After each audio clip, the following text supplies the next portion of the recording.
नमस्कार, हर हर महादेव साथियों। आज हम बात करने जा रहे हैं उस ग्रह की जो ना सिर्फ आपकी एक्शन लेने की क्षमता बल्कि आपकी लाइफ की डायरेक्शन तय करता है। जी हाँ, बात हो रही है सेनापति मंगल की, जो 7 जून को रात्रि 1:33 पर अग्नि तत्व की प्रधान राशि सिंह राशि में प्रवेश करने जा रहे हैं, जहां ये 28 जुलाई तक विराजमान रहने वाला है। इसे एक सामान्य गोचर समझने की भूल मत करिएगा साथियों।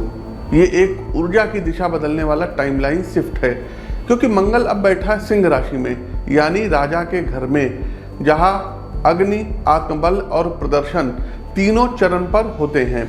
बिजनेस में क्या आपको बड़ा रिस्क लेना चाहिए या अभी थोड़ा सा रुकना होगा? नौकरी में क्या आप नई शुरुआत की ओर बढ़ सकते हैं या कहीं फंस सकते हैं? फाइनेंशियल इन्वेस्टमेंट बूम करेगा या घाटा बढ़ेगा? मेंटल एनर्जी और इनर पीस पर मंगल कैसा असर डालेंगे? आपकी कुंडली में मंगल जहां बैठेगा उस भाव से जुड़े सारे क्षेत्र या तो एक्टिव होंगे या अशांत होंगे। मंगल अगर आपकी कुंडली के 6ठे भाव में जा रहा है तो रोग और प्रतिस्पर्धा में सुधार ला सकता है, लेकिन अगर अष्टम भाव में है तो अनदेखे संकट और मानसिक दबाव का कारण ये बना सकते हैं। तो आइए इस अत्यंत महत्वपूर्ण गोचर को डिटेल में समझते हैं और जानते हैं कि मेष से लेकर के मीन राशि यानी कि आपकी राशि पर मंगल क्या कुछ प्रभाव डालेंगे। प्रस्तुत गोचर आपकी चंद्र राशि व आपकी नाम राशि पर आधारित है, लेकिन साथियों गोचर पर आगे बढ़े उससे पहले देश दुनिया के लिए कुछ बहुत ही आवश्यक भविष्यवाणी है, जिन पर एक दृष्टि डालना बेहद अनिवार्य है, क्योंकि अब आने वाला कम से कम 2 से ढाई महीना इस दुनिया में बड़े सामरिक परिवर्तन का गवाह बनने जा रहा है।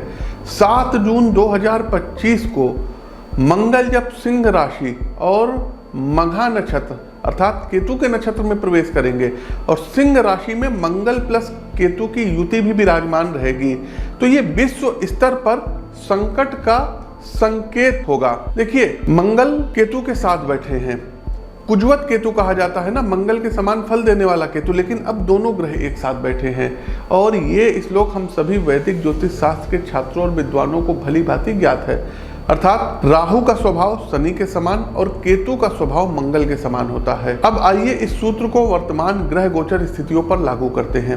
7 जून 2025 को मंगल और केतु की युति सिंह राशि में हो रही है। सिंह राशि एक अग्नि तत्व की राशि है और मंगल स्वयं भी एक अग्निकारक ग्रह हैं, पराक्रम के ग्रह हैं, सेनापति हैं। केतु की प्रकृति भी आक्रामक होती, क्योंकि केतु के अपना डर नहीं होता, सोचने समझने की शक्ति नहीं होती, दूसरे ग्रहों से एनर्जी लेते हैं। तो केतु की प्रकृति भी साथियों आक्रामक होती है, अप्रत्याशित होती है और विस्फोटक मानी जाती है। विशेषता तब जब वह मंगल के साथ युति करे, वह भी अग्नि तत्व की राशि में। इसके अतिरिक्त राहु की जो दृष्टि रहेगी ये मंगल पर है। भाई, जब केतु साथ में है मंगल के तो राहु दृष्ट करेगा ही करेगा, इसमें कोई नई बात नहीं है। तथा मंगल की दृष्टि राहु व शनि दोनों पर पड़ रही है। शनि और मंगल षडाष्टक दोष का निर्माण कर रहे हैं। वैदिक ज्योतिष शास्त्र में इन ग्रहों की परस्पर दृष्टियां अत्यंत घातक परिणामों की ओर संकेत करती हैं। ज्योतिषीय दृष्टिकोण से यह युति विश्व पटल पर कई घटनाओं को जन्म दे सकती है। आप देखेंगे कि चाहे अमेरिकन महाद्वीप हो गया, यूरोपियन महाद्वीप हो गया, एशियन महाद्वीप हो गया, यहाँ पर कोई भीषण अग्निकांड से संबंधित जो है घटनाएं होंगी। हो सकता है कोई तेल शोधन कारखानाओं में आग लग जाए, परमाणु संयंत्रों या बड़े औद्योगिक क्षेत्रों में कोई बड़ी आग की घटनाएं लग सकती हैं। किन्हीं 2 देशों के बीच में बहुत बड़ा कोई युद्ध हो सकता है और कोई अग्नि से संबंधित अस्त्र शस्त्रों का वेपन्स का प्रयोग हो सकता है। वर्तमान में जो रूस और यूक्रेन के बीच में विवाद चल रहा है, तो आगे हो सकता है कि रशिया कोई ऐसा बहुत बड़ा कोई अटैक कर दे यूक्रेन के ऊपर, जिसमें बहुत बड़ा मानवीय संकट आ जाए, लोगों की अकाल मृत्यु होना शुरू हो जाए। इसके साथ साथ साथियों कोई बहुत बड़ा आतंकवादी हमला एशियन महाद्वीप में हो सकता है, अमेरिकन महाद्वीप में हो सकता है, आप इधर देखेंगे कि पाकिस्तान के अंदर बड़ी अशांत स्थिति रहेगी, चाहे वो अफगानिस्तान का बॉर्डर हो, चाहे वो सिंध प्रांत हो, चाहे वो बलूचिस्तान हो, और कोई बड़ा आतंकी हमला या युद्ध हो सकता है, और यूरोप के किसी प्रमुख राष्ट्र पर जो है कोई बहुत बड़ा अटैक हो सकता है। ऐसी स्थिति बन रही है। मिसाइल अटैक हो सकते हैं, कोई जो है छोटे मोटे परमाणु जो है बम के अटैक हो सकते हैं। आगे आप देखेंगे कि जब मंगल केतु की युति बन रही है तो भूकंप और ज्वालामुखी विस्फोट होंगे। जो सुषुप्त ज्वालामुखी हैं ये विस्फोट करेंगी। आप देखेंगे कि लगभग जो है 6 से ऊपर तीव्रता का भूकंप आएगा, और भूकंप बड़े पैमाने पर आएगा, इसलिए सभी लोग सावधान हो जाएं। राजनीतिक अशांति भी रहेगी। भारत में किसी वरिष्ठ राजनेता की मृत्यु संभव है। साथ ही साथ आप देखेंगे कि आने वाले समय में तमाम स्टेट्स में कुछ मंत्रिमंडल में बदलाव वगैरह भी होता हुआ दिखाई दे रहा है, चाहे वो केंद्र सरकार में हो, चाहे वो राज्य सरकार में हो, चाहे वो उत्तर प्रदेश में हो, तो ये चीज होगी।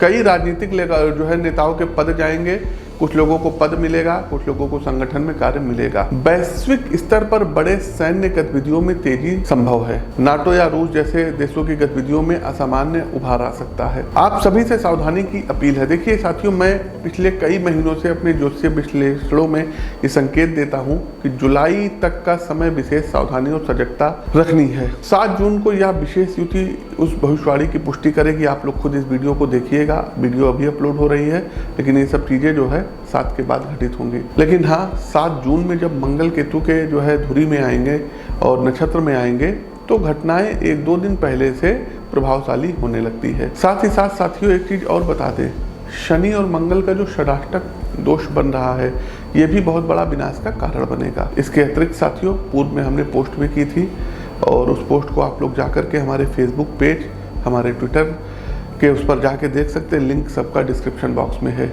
सभी लोगों को केवल और केवल जो है महामृत्युंजय मंत्र का जाप करना चाहिए। जयंती मंगला काली भद्रकाली कपालिनी दुर्गा क्षमा शिवा धात्री स्वाहा स्वधा नमस्तुते भगवती का ध्यान करिए। और महामृत्युंजय मंत्र है ओम जूम सा मम रक्षय रक्षय पालय पालय साजूम ओम। इस मंत्र का आप लोग जो है 2 माला कम से कम जाप करिए। राम रक्षा स्त्रोत का आप लोग पाठ करिए, और अपने लिए मत करिए, पूरे विश्व के लिए करिए। वसुधैव कुटुंबकम, ये जो वसुधा, ये जो पृथ्वी है, इस पे रहने वाले सभी प्राणी परिवार के हैं, तो सभी के हित के लिए कामना करिए। आगे बढ़ते हैं साथियों और चलते हैं मंगल गोचर का प्रभाव सभी 12 राशियों पर क्या रहेगा। आप लोग वीडियो को लाइक करते चलिए, वीडियो को शेयर करते चलिए। वृषभ राशि के प्रिय मित्रों, जैसा आप जानते हैं कि मंगल आपके 7वें और 12वें भाव के स्वामी हैं और 4थे भाव में प्रवेश कर रहे हैं, जहां ये सामान्य रूप से ज़्यादा अच्छे रिजल्ट नहीं देते हैं। कहाँ दिक्कतें फेस कर सकते हैं आप पहले इसे समझते हैं। तो अगर कोई ज़मीन वगैरह की डील फाइनल करने जा रहे हैं तो थोड़ा सा रुक जाइएगा। जीवन भर की कमाई आपकी फंस सकती है, पैसा आपका फंस सकता है।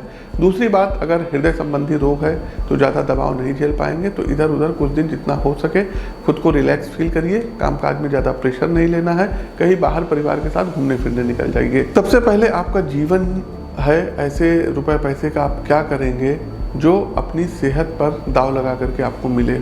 घर के अंदर के मामलों में खास ठंडक रखिए। मौसम गर्म है और ये गोचर मौसम की गर्मी को और बढ़ाएगा, जिससे रिश्तों में तलखी बढ़ेगी।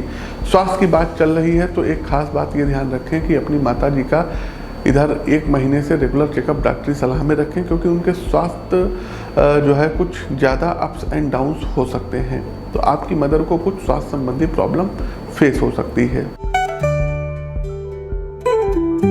तो साथियों, ये था मंगल का सिंह राशि में गोचर का सभी 12 राशियों पर प्रभाव। एक ऐसा खगोलीय परिवर्तन जो आपके जीवन के कई बंद दरवाजे खोल सकता है, बशर्ते आप तैयार हों उसका सामना करने के लिए। मंगल जहाँ भी आपकी कुंडली में प्रभाव डाल रहे हैं वहाँ एक्शन चाहिए, अनुशासन चाहिए और आत्म नियंत्रण चाहिए। इस गोचर को अगर सही दिशा में उपयोग किया जाए तो ये आपके लिए संघर्ष नहीं बल्कि सफलता की सीढ़ी बन सकता है। अगर वीडियो पसंद आया हो तो लाइक करें, शेयर करें और अपने ज्योतिषीय मार्गदर्शन के लिए चैनल को जो है जरूर सब्सक्राइब करिए। और हाँ, अगर आपकी कुंडली में मंगल क्या प्रभाव डाल रही है, ये आप विशेष परामर्श के माध्यम से जानना चाहते हैं तो नीचे दिए गए नंबरों पर संपर्क कर सकते हैं। तब तक के लिए हमें दीजिए इजाजत। हर हर महादेव।